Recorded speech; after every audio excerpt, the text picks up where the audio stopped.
Hello again, boys and girls. I told you that I would have a special story surprise for you. Now for this story, you'll need to use your imagination a little bit because Mr. Pat and I are going to do a skit. A skit is like a small play. So we're going to act out the story, Little Red Riding Hood and the Big Bad Wolf. Little Red Riding Hood. Once upon a time, there was a lovely little girl who lived in the village. And her mother loved her very much, and her grandmother was even more fond of her. Her grandmother made her a red cloak with a red hood. And everybody who saw her called her Little Red Riding Hood because she wore it wherever she went. One day, Little Red Riding Hood's mother asked her, "Little Red, can you go to Grandma's house and bring her some cakes and butter that I made? I heard she's not feeling well." "Why, of course I will, Mother. I'll do that for you. I would love to see Grandma." So Little Red Riding Hood set out through the forest to go to her grandma's house.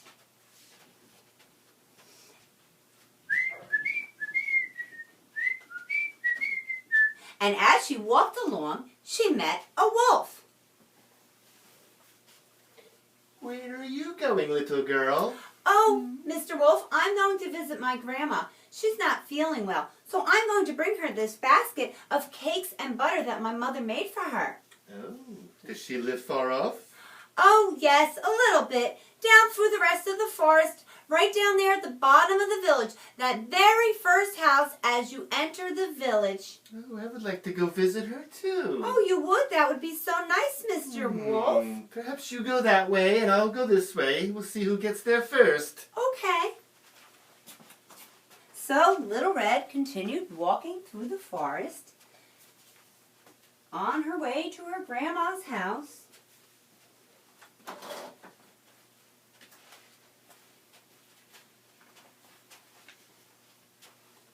I wonder if I'll get there before the wolf. And won't Grandma be surprised to have company, 2 visitors? And we can all share this cake that Mother made. But sure enough, the wolf got to Grandma's first. And he knocked on her door. "Who is it?" "It's me, Little Red." "Oh, come on in, Little Red."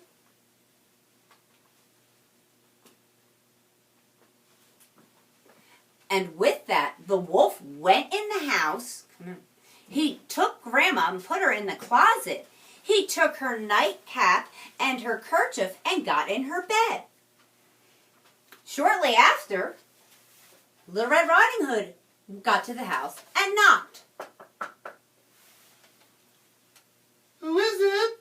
Little Red Riding Hood was a little startled by the hoarse sound of her grandmother's voice, but she knew she wasn't feeling well. "It's me, Little Red, Grandma." "Oh, come on in there, Little Red." "I brought you some cakes and butter that Mother made for you since you're not feeling well."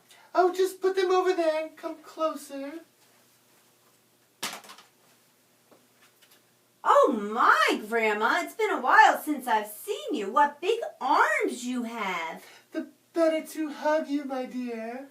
"Oh, my, Grandma, what big ears you have." "Oh, the better to hear you, my dear." "My, Grandma, what big eyes you have." "Oh, the better to see you, my dear."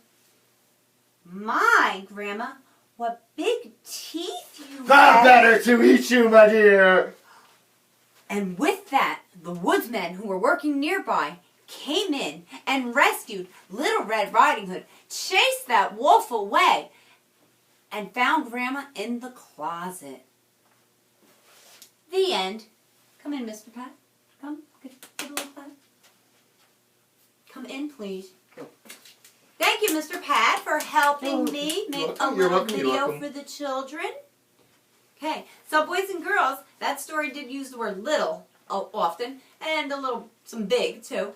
But there's an important lesson in there, right? You should go straight to where you're going and not talk to strangers. Okay, I hope you enjoyed that little skit. We'll work on some other ones for you. Okay, I'll see you in a little while for math.